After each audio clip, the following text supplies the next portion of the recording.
Hi. Hi, This is Sandy. awesome. I am so glad to have you here.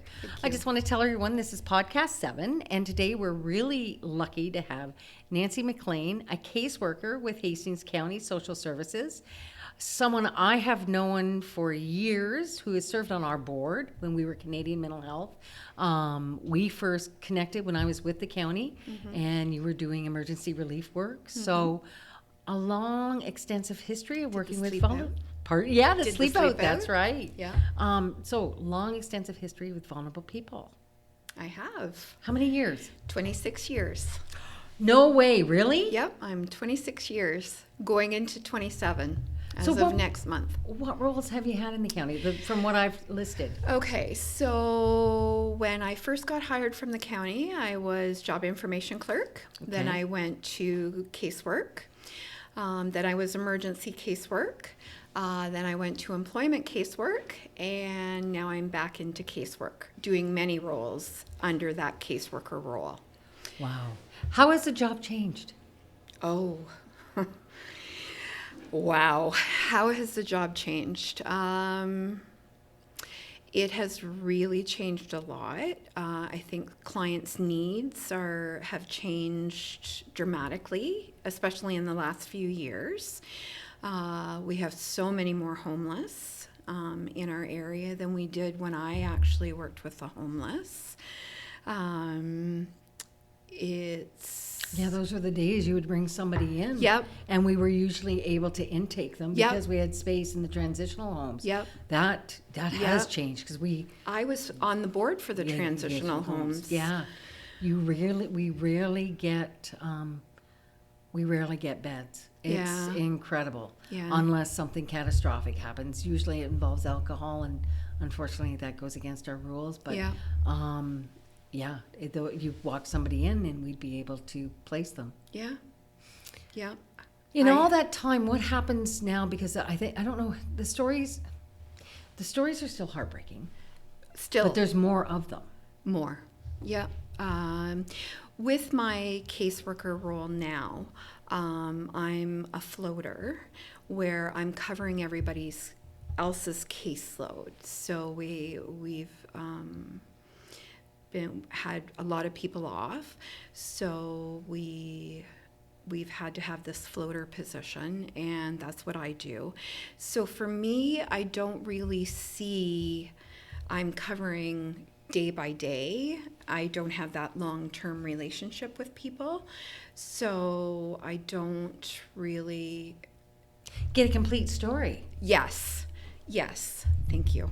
No, I can. My wheels are turning because we hear that from so many people in different professions. I spoke to an amazing supervisor for dispatchers for Belleville Police Services, and they know they're dispatching to what they hear are horrendous calls or heartbreaking calls.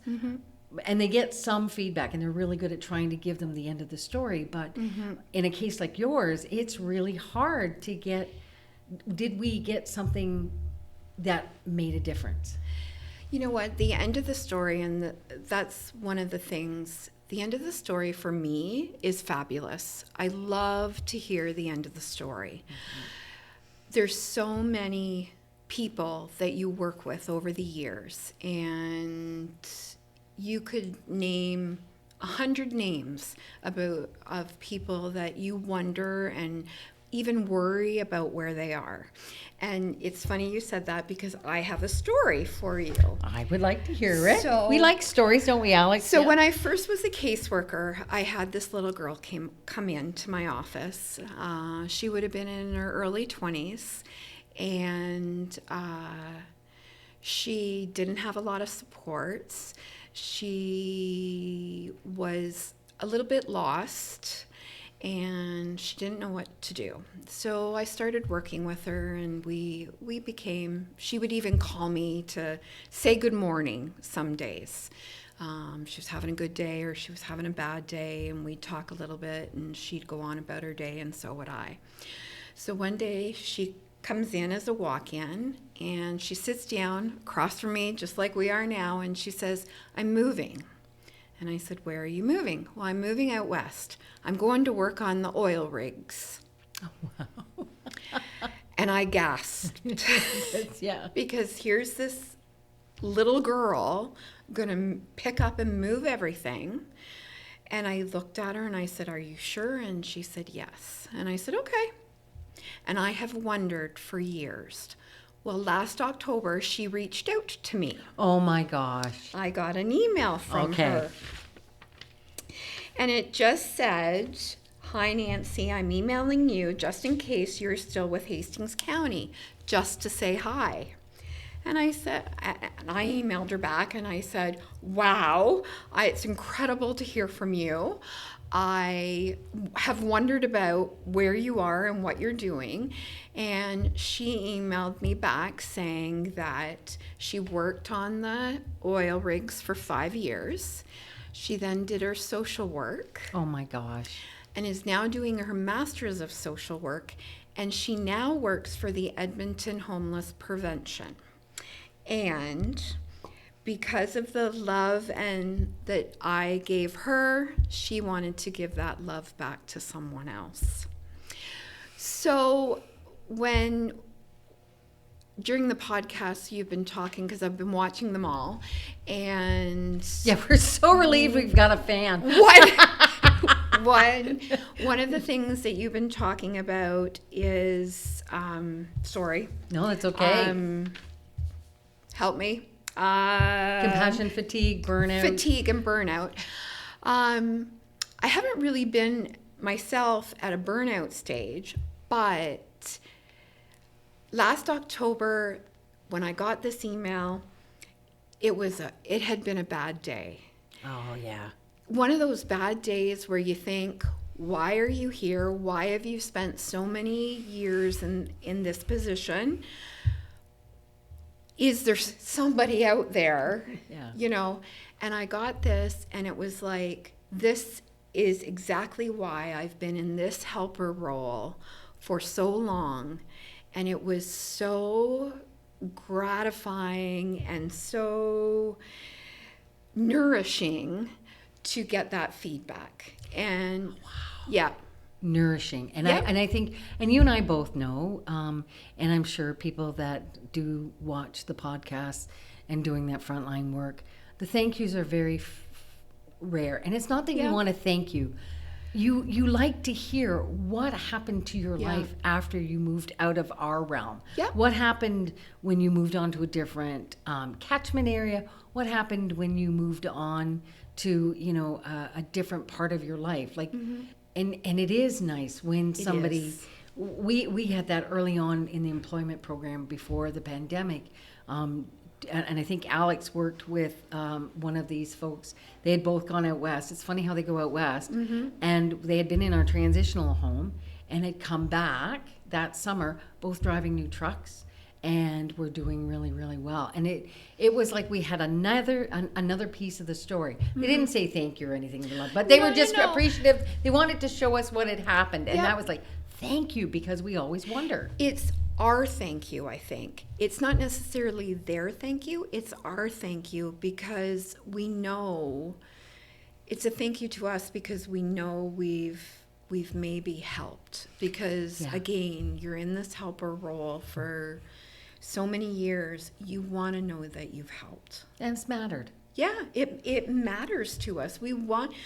A person wouldn't be in this role, our roles, for as many years as the two of us have been in, if we didn't want people to succeed and to do well. Yeah. Yeah. And it is, and it's not about doing this work to fill an emptiness. No. I came into this role because I naturally like to talk to people, and I always felt I was very wise. That was a bit of BS on my end, but I mean, when you're 29, 30, you know more than you do at 50 when you're a little bit more humbled. I think maybe that's what it is. But and I was always curious. And I think curiosity in being able to ask tough questions, right? Yeah. Like, so this has happened to you, and this is how you're feeling, but what happened when you were feeling good? What did that look like? All those pieces come together. But the problem is sometimes we get so caught up in asking people how they are and the curiosity about them, we forget to be curious about ourselves. Yep. Right? And Yeah. feed that. And then that leads into that burnout. That Yeah. leads into that I'm just one bad day of hitting that send button of my resignation letter that's been sitting in my draft box Retirement? for 4 years. Right? Retirement? Yeah. Yeah. What is that? It just looks every time I pay a mortgage payment, it just goes farther away. It's like, oh, okay, I'm here. But the fact remains, it's like these little tidbits of gems or glimmers, somebody called them not too long ago, of just that it is, the work is not in vain. And it's not us is in vain, but the work we do isn't in vain. It can make a difference. It can support as long as the other person is ready to do the hard lifting themselves. Yep.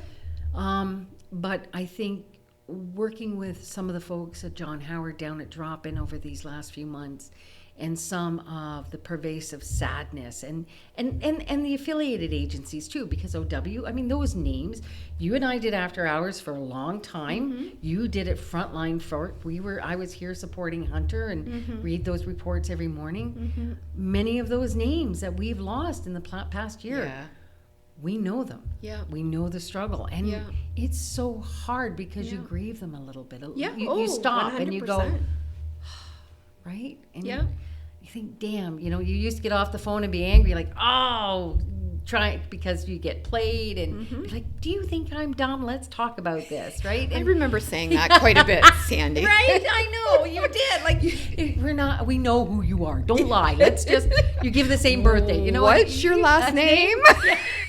And then you get the honest conversation, and then that talk, and then, I remember saying to someone, I don't know where we can place you because it's been so bad. So what do we do now? Yeah. What do you do now? What are some choices? And then unfortunately some of those choices take their life. Yeah. Because it's so shitty out there. Yeah. And that's the hard part. So do you see it sadder? Is it greater? Is there a greater sadness? Oh, yes. I would say so. We've lost a lot over the last couple of years, and I think it really has been. There are so many names that even as the emergency worker I worked with, years ago, and some of them generational names. Yeah. Oh, of course, right? Sisters, brothers, mom, son, and it is, if you're truly in this position for, to be that helper, and it does hurt your heart when you hear that, but you also have to, pick up and keep going, because there's so many, there's so still the many sad others. Stories that are still waiting to be told. Yeah, and we want to prevent that from happening again, right? So that's a lot, though. How do you stay balanced? What are you doing for self-care? Well, I'm not very good at self-care. Good. No one is that comes on here. We start from that level.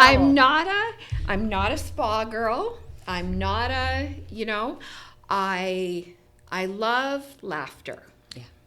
So what we've been doing at the county, specifically in our caseworker section, is during our staff meetings, we have some team building activities. And those have turned into such a positive thing. So I don't like to take credit, but I run them, and take the credit. Have a brush and a bow. You know Good what? for you. Yeah. I developed them. I developed their games or fun things. There's sometimes I dress up. We did the M&M game, and one of our supervisors at the office actually had an M&M costume. Oh my God! So I dressed up as the M&M. M&M. Which supervisor has an M&M costume? I'm going to ask you after we're done this. I just got to know. I got an idea. She has a lot of costumes, apparently, but I will not name her. But yeah, so, and I found that caseworkers look forward to. So normally, what we do is at a staff meeting, the last half an hour is for team building, and that's what we do. And we laugh. We laugh like, and it's not just laugh; it's belly laugh. Yeah. And we all leave there.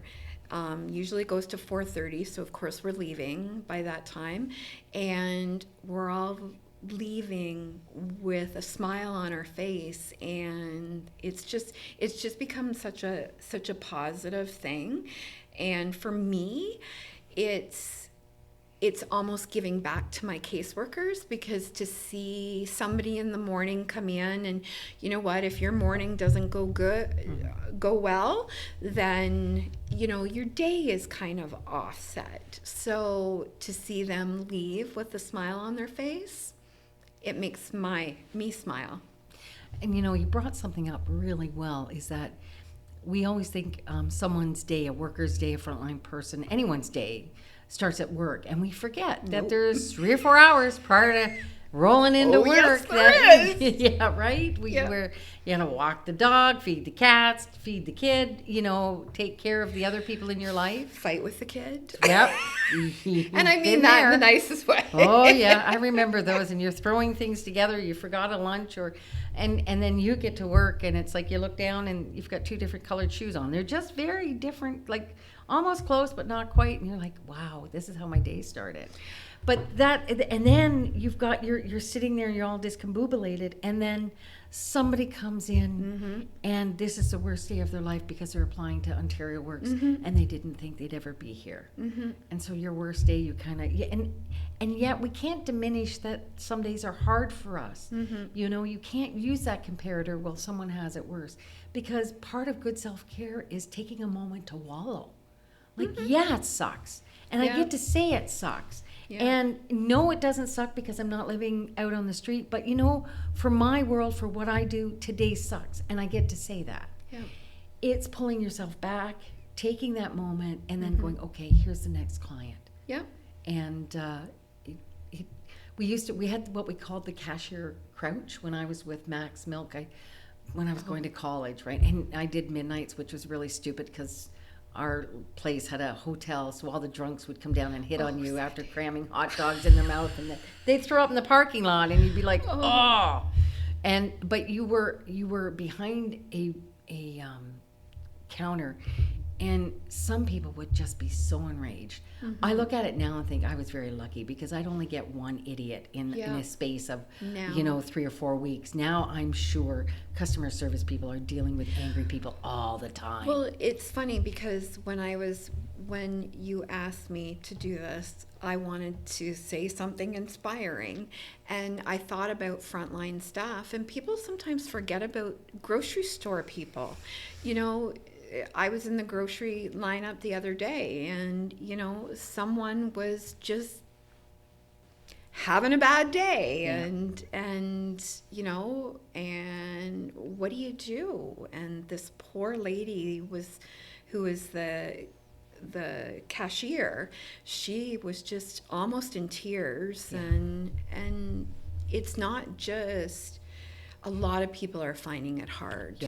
But that's what I was saying, is that cashier crouch, is that we would get in behind the counter because someone, and pretend to drop something, and you'd make a rude gesture, and take a moment, and then you pop back up and be able to deal with it because. But the stream of abuse that anyone's taking now, and we've got signs posted, 0 tolerance. Yeah. Never had to do that. No, everywhere. Everybody I've noticed has those signs now. We have them at the county as well. So it's just, So there's a collective burnout. Yes. That we're seeing, and people are angry. I think people, too, for me, is if I don't get sleep, I'm toast. Like, I really am toast. I have a very dedicated sleep program at night, so I make sure I have that sleep because that's your self-care. Yep. So you don't go to the spa, but you do things. Laughter, I think, is Laughter. always great. Yeah. We've got a few more minutes, and you are very wise and very inspirational. So, what would you like to close in? Because I'm so pleased you came to talk to us. Oh, well, I think people, I think because there's so much, I think there seems to be so much anger and. Okay, hold on. I'm going to call you on this. Okay. What do you mean the difference between seems or there is? Well, I just think from even just not as a caseworker role, just somebody driving down Front Street on a Friday night. It's like the Indy 500 some nights, right? Maybe not now we have cameras, but yeah. And it was I was out with my son on the weekend, and we got stopped at a lot of stoplights. Every stoplight we stopped at, somebody was honking at somebody else. Or going through the red light. Or going through the red light. Yeah. And I just think that we need to step back, slow down, and maybe just take a deep breath. I think that this whole world would be a lot better place if we just took a step back and took a deep breath and tried to know that you never know what the other person is going through. Yeah. Some kindness. Yeah. Well, I like that. That's a really good point. I'm one of those drivers. I sit and watch, and I just, yeah. I'm somebody who does the speed limit because I can't afford. Who can afford a speeding ticket, right? Because then your insurance goes up, and so I'm one of those ones that does 40 and in a school zone. But two, when you're a parent, right? And you have children, you do 40 through the.